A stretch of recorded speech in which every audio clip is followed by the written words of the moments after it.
তার থেকে বড় কথা হচ্ছে বেবিদের খাওয়াতে গেলে তো খুব ডিস্টার্ব করে, সাইড থেকে বাটি ফেলে দেয়, অনেক রকম প্রবলেম ক্রিয়েট করে। তো সেক্ষেত্রে হচ্ছে এটা খাবার পড়ে যাওয়ার কোনো চান্স নেই, কারণ এটা মুভমেন্ট করে চতুর্দিকে, খুবই সুন্দর।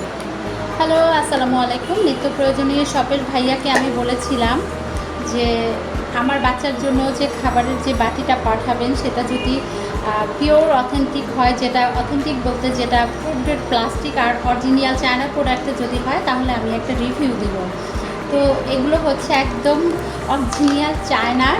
আমার ছোট্ট দুইটা বেবি আছে, তা আমি আমার বাচ্চাদের ক্ষেত্রে সবসময় একটু, আমার বাচ্চা কেন সব মায়েরাই তার বাচ্চাদের ক্ষেত্রে কিন্তু একটু সিরিয়াস থাকে, যেটা খাবার দাবার হচ্ছে ওর প্রয়োজনীয় যত জিনিস সেগুলো যেন একদম রিয়েল এবং হচ্ছে জীবাণুমুক্ত থাকে। হ্যাঁ, যেটা হচ্ছে এটা ফুড প্লাস্টিক, এটার ভিতরে কোনো রকম ব্যাকটেরিয়া জমাট বাঁধার চান্স নেই। হ্যাঁ, তা আমার খুবই পছন্দ হয়েছে। আর তার থেকে বড় কথা হচ্ছে বেবিদের খাওয়াতে গেলে তো খুব ডিস্টার্ব করে, সাইড থেকে বাটি ফেলে দেয়, অনেক রকম প্রবলেম ক্রিয়েট করে। তো সেক্ষেত্রে হচ্ছে এটা খাবার পড়ে যাওয়ার কোনো চান্স নেই, কারণ এটা মুভমেন্ট করে চতুর্দিকে, খুবই সুন্দর, খুবই সুন্দর। আপনারা আর প্রাইসটাও রিজনেবল।